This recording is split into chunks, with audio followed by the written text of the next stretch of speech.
Hello everyone, welcome to our Let's Play series of Disco Elysium. This is Colonel RPG as usual, and I'm very happy that it chose to join me today. As I correct myself, Frizzle is not I said last episode that Frizzle was the dude that was throwing balls and died. That's not true. That's René. I forgot the names. I don't know who Frizzle is. I think that's the king, the third or whatever. I don't know. It's just this guy over here is rambling about all the things. He was talking about disco whores, and he didn't like them. Whores. It's all he says. Even that word has to be pushed through his teeth with great force. The rage seethes too hard. You mentioned the Union is social democratic, and Mr. Clare a farce of farce of a social democrat? Another hideous disappointment. He pokes at the ash. Unions are the real enemy, the true enemy of the proletariat, placating the masses. Disappointment. So personal. It displays a familiarity with Union's top brass. Who's a disappointment, Evart Clare? That deformed toad? I wouldn't expect him to wipe his own ass. I mean the brains of the operation, the smart one. Edgar, says our reaction speed. You mean Edgar, Everard's brother? The old man chortles with a nod. He talks a big game about uprising and social bays. They must have sent a smart one to some university in Le Jardin, where it's alienation this and hegemony that. I actually don't know what hegemony is. I don't know what he's referring to. I know what alienation is. It's a pretty important concept in understanding socialism in general. Well, it's actually... I'm sorry. I'm very sorry. It is not an important concept in understanding socialism. It is an important concept in understanding capitalism. Because alienation doesn't work or doesn't exist in socialism. According to socialist theory. It exists in capitalism, and it's one of the critiques. So the basically alienation, if you've never heard this term, or if you don't know what it means, it is what happens when, we go to work. Imagine you work in a cannery, for example, or... customer service is an interesting example for that, but everything works like that under capitalism to different extents. But let's go with a cannery example, and then we can build on that. When you go to a cannery and just, I don't know, you close cans full of, you don't even know what it is in there. You don't need to know. Your job is to close cans. That's all you need, and you need to inspect them that they are well closed, and off they go to whatever market they're going to be sold. And that is the original critique of an alienation, proposed, I believe, by Karl Marx. I don't know that it was that it was already a theory before Karl Marx wrote Das Kapital, but it might have been. I don't know. Anyway, the point is that Karl Marx observed that people are alienated by the end product, but not so much, or also by the end product of their work, but also they're alienated from each other in a society that, Karl Marx grew up in full-on industrial revolution, and not full industrial revolution was well and done by the time, but like the exploitation of workers and stuff like that, and just people working in factories all day, you bought a can of, basically the premise is you buy a can of beans and you have no idea who made those beans, you have no idea who planted those beans and got them out of the land, who washed them, who put them in a can, who closed the can, all that sort of stuff. And you as a worker also don't know, you have no idea who the person that is ultimately going to eat the beans is.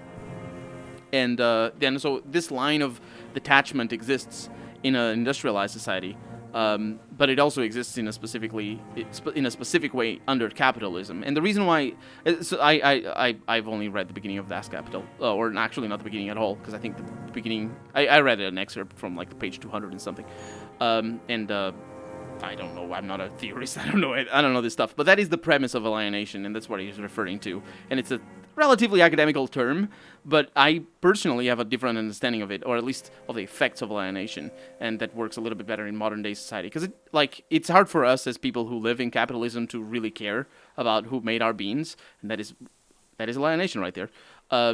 We don't care. It doesn't matter. We have beans, they're made in a factory, whatever, they bought from the fields. It is what it is. And the people who go to work, they don't care about us either. But the effect of that is seen throughout all work. the effect of I was talking about customer service. When you work for customer service, for example, imagine picking up phones every day and trying to fix radios or something. Let's just say you work for a radio company, or like a Samsung or something, and people have their radio devices or whatever, and they call you up and be like, "I don't, my radio doesn't work," and you explain to them how the radio works, and obviously you're gonna have a very direct relationship to that person. So obviously the alienation there is nowhere near as obvious as it would be with a can of beans, and obviously customer service was not such a big thing in back in the day of Karl Marx. So this sort of nuanced understanding of what alienation has and the effects it has is a lot harder to, or it's kind of unfair to expect people to have come up with stuff like that back in the day. But there's other theorists that touch this a lot better than I can and will in this episode. But the point is, when you're working as customer service, you are not really working for the person who is helping you. And this is like, I think it is easy to idealize your work. But I'm sorry, I misspoke. You're not really working for the person who is asking you for help. You're the one helping, right? Their radio doesn't work and they're asking for help. You're not really working for them. And that's the alienation right there. Your job isn't to make sure that person is satisfied. Your job is to do as you were told or as you were informed, and under your specific role in the company of Samsung. I'm just saying Samsung out of, it doesn't matter which company it is. I'm just thinking of a company that makes radios, whatever. I don't even know if they still make radios. What I mean is like televisions. It doesn't matter. The point is, because you work under somebody else, and even if you didn't, that's just, it keeps getting, like it's a hole that you dig deeper and deeper, and it affects in more pernicious ways, more and more pernicious ways. But like, you're not alienated from the customer in the case of customer service, because obviously you're dealing with a customer. You're dealing directly with the person who is going to receive your service. You're telling them you're getting the feedback immediately, or you might be able to get your feedback immediately. Somebody going, "Oh, the radio works. Thank you very much." You know what I mean? But you're still detached, and you go to work not. And the other thing is, you go to work not to help people, but to be paid at the end of the month. And that's how it works. And that's why I was going to say that it is easy to idealize it as not being that. It is easy for you to convince yourself that you actually go to work to help people. And it's probably good that you do convince yourself of that, because it keeps you connected to the real reason why you have to work in the first place, which is to help people. People need help, otherwise there wouldn't be customer services anywhere in the world, right? And it's good to convince yourself of that, but it is also good to understand that in convincing yourself that you go to work because you want to help people as a customer service person, in convincing yourself that you do that, you're also making yourself forget the reality of the material reality of your employer, who is that they don't care about helping people. They care about they care about profit. They care about the end result. And if they could not have you helping people, and it could have you in the factories, and people just, their radio doesn't work, tough luck, buy another one. If that were profitable for whatever means, and in fact, in the industries where that is profitable, that's exactly what they do. So, yeah, it's very important to understand that alienation works in more ways than one, and certainly, if you try to run away from it, you're sort of blinding yourself to the effects of it, and it's unavoidable when you're not in control of the means of production. Because if you were the one who made radios, either in a factory owned by you and by your fellow workers, or in your family factory or whatever, it doesn't matter. If you were the one who made the radios, then you wouldn't have that alienation the same way. Because, you would want to connect to the worker. And that's the theory behind there. I don't know what hegemony has to do with anything. I think it might be the theory that socialism can't exist unless everybody is socialist. But I don't know enough about that to talk about that. It's apparently all very academical, and he's very unhappy about it. He's unhappy that people who go to the university in Le Jardin, talk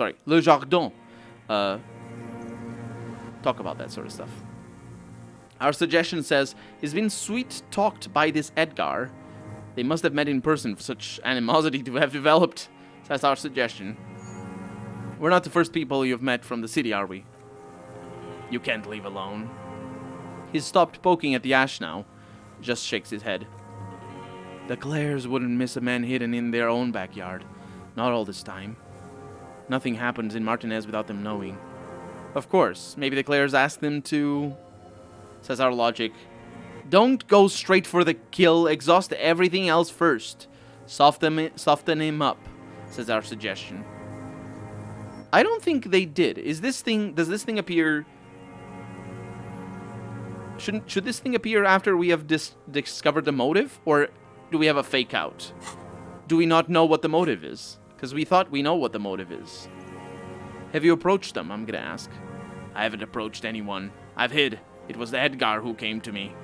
How did he come? How did he know you were here? He didn't just stumble in like an oaf. He nods to you. He figured it out. Some kids told him about a monster on the island. I told you, he has brains. He points to the path leading to the tower. Stepped right off the boat and walked down where you came. I even kept the door open for him. Thought he was a man on the left, or of the left. Wouldn't rat me out. He shrugs. I was right about one of those things. You were right about him not ratting you out. But not of him being a man of the left. And here, the left being obviously the political left. Or at least his perception of the political left. Because he's very partisan. He feels like detached from actual political thinking. Which would make sense. Because, remember, he's the philosophical... No, what was it? The political officer or something like that? He was just responsible to make sure that everything went according to the party line. So he's an instrument of an authoritarian regime. He was trained as an instrument of an authoritarian regime, so it makes a lot of sense. This is so well written. Like, no, this is so well written. My God. Like, I'm saying this, and I'm coming to the realization that what I'm saying... I'm coming to the realization of what I'm saying as I'm saying it. He's written absolutely as the instrument of an authoritarian regime that wants everything to go according to party line. And he never talks about actual hardline politics. It's all superficial. And woman-hating as well. He doesn't get into anything. He says, like, the closest he gets is to understanding what police officers are. But I don't even think that he does understand what police officers are. The thing is that line is written in a way that probably requires you to understand what class traders are. But then again, I don't know what he was the line we talked about the line that I'm talking about in a previous episode. But I don't know. I don't know what he was taught rather. So maybe he just knows that and just says stuff like that. The thing is, he is justifying. He is having politically influenced thoughts. He is like deciding that people on Revachol are all bad. So he obviously has a political mind, but that those politics work on a superficial level, in the sense that they work on symbols, which is typical. Honestly, historically speaking, symbols are it's complicated. It's very easy to radicalize people based on symbols. On anywhere in the political spectrum. It doesn't have to be the left or the right or both or whatever. It's anywhere. Symbols are a huge problem for political freedom, really, because like if you have political thoughts and you suddenly get them influenced by a symbol, and that symbol can be anything. It can be like the name of the party that you're voting, or the words that are being said, or the one policy that you are really attached to that maybe isn't even like being defended by the person you end up defending or going after. Like symbols are a tremendous issue, and they can be easily exploited because obviously they're symbols; they're not the actual thing. And I'm talking about real life politics. In his case, it's things about like polyester. And my joke about rev counters on cars, it's just It is brilliant. It's just so well written. So well written. Like the whole game is, but like the nuance and the consistency and it's so obvious that people wrote him with something in mind from the beginning. Like, fantastic. Fantastic. When was this? 20 years ago. Neither of them could walk now, could they? They were less fat then. That's around the time the Claires came to power, says our logic. What did you talk about? Edgar did the talking, paid his respects like I were a fossil in a uniform, offered platitudes about the struggle, flaunted his pink degree, even quoted Mazov. Here, being Marx, standing for Marx for sure. And, I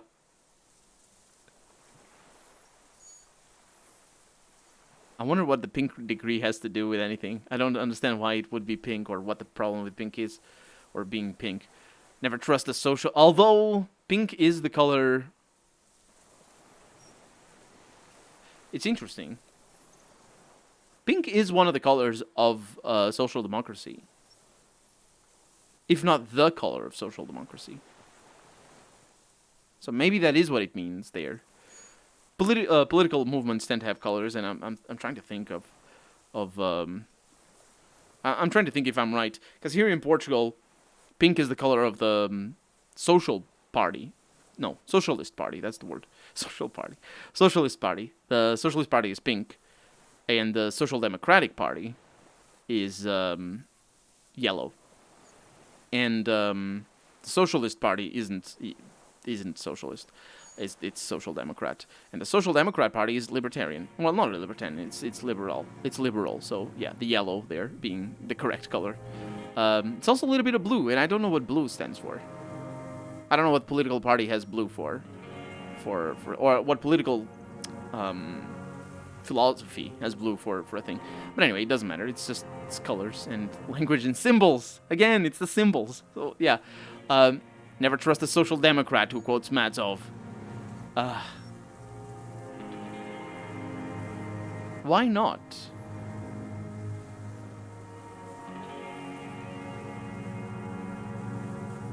Am I misunderstanding? Like, we can't tell. I don't know. Like, all of a sudden, I don't know if Mazov is standing for Marx or if it isn't. Because if it is a stand-in for Marx, then he's definitely saying that social democrats have no business quoting Mazov. But if it isn't a stand-in for Marx, then he's saying that, you know, if you're a social democrat, you have no business. It's basically the same thing, but from a different perspective. But anyway, he suddenly remembers, oh, and charity too. They love their charity. Offered me blankets and social housing. I still have the gas cooker he brought 20 years ago, huh? And he let you be here? Let me be here. He looks around. The SAR is an unlawful successor of the Commune of Revachol. We took this fortification from the Loyalists. Even the Clares understand that. They let him be, says our rhetoric. Understanding was a courtesy. But why such a courtesy?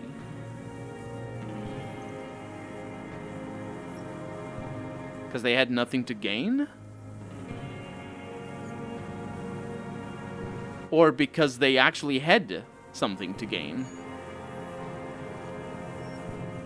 Mr. Dross, that should be a dot, not a comma. Did you kill Krenel Mercenary for the Clares? Or kill the Krenel Mercenary for the Clares to incite a riot?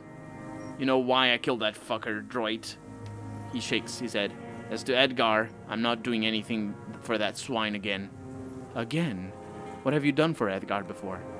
Try teaching him some Mazovian yeah, Mazov is definitely standing for Marx. So he doesn't respect social democracy or social democrats in general, specifically. So if you don't know what the difference is, they're relatively similar political... Well, they're not similar at all. Socialism is specifically anti-communism. Sorry. Socialism is specifically anti-capitalism. Social democracy is not anti-capitalism. It doesn't mean that it doesn't work in a society that isn't capitalist.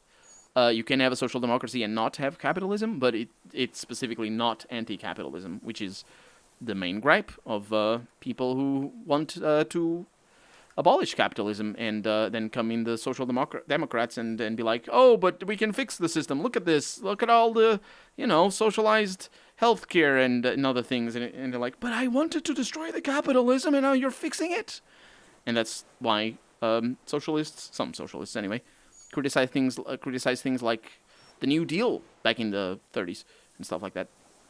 And other things. It's very complicated history and politics and stuff like that. You know, you can look it up if you want. They didn't stick, says Mr. Draws. We parted ways. He coughs. Okay, he didn't do the hanged man for them, but he's insinuating something. He is. He's also...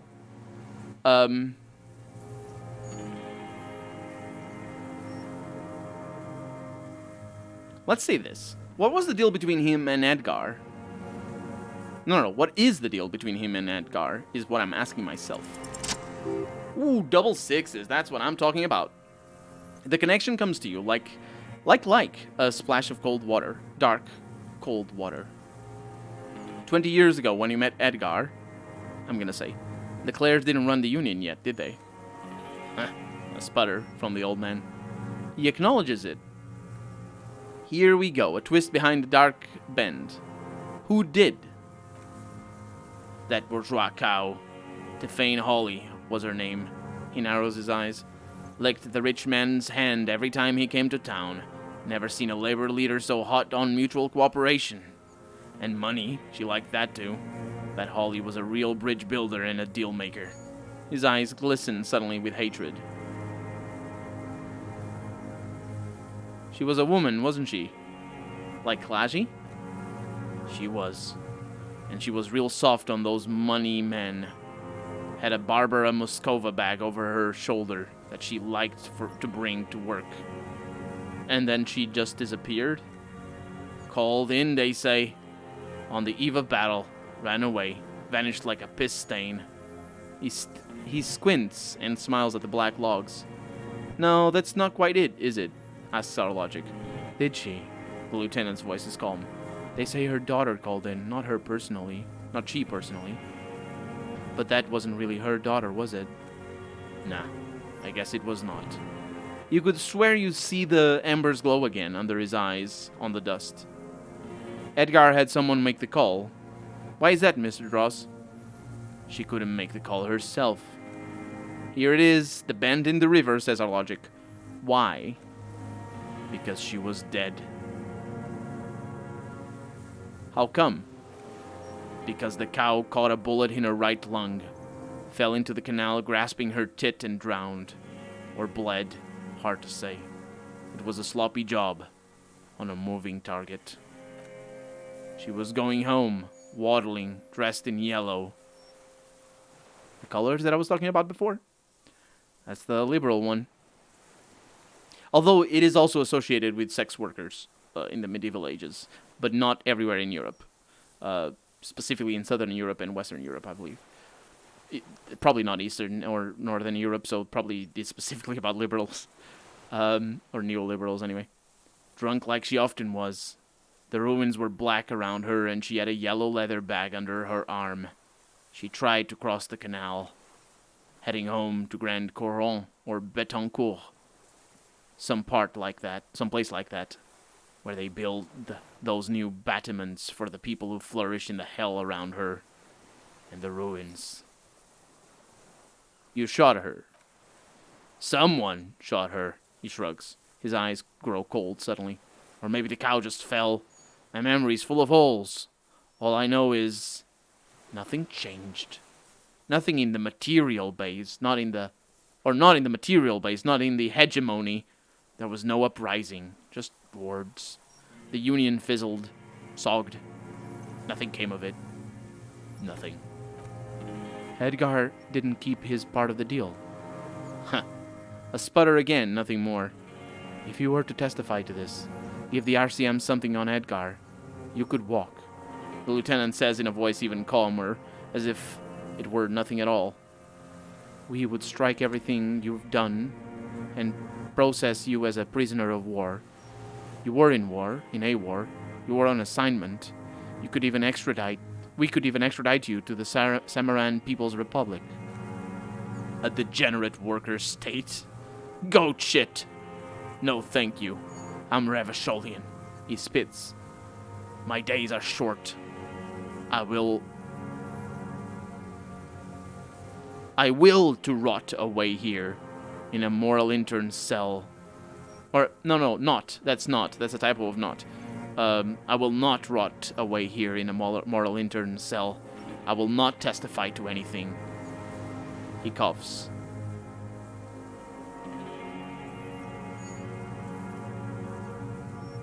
But you did do it. I saw it happen, and I liked it. That's all I have to say.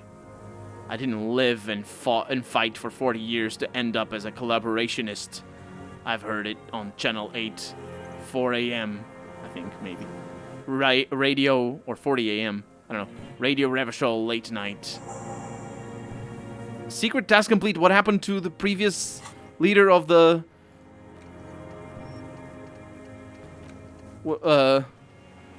previous leader of the thing, of the thing. Look at all these quests done. My god, I'm good.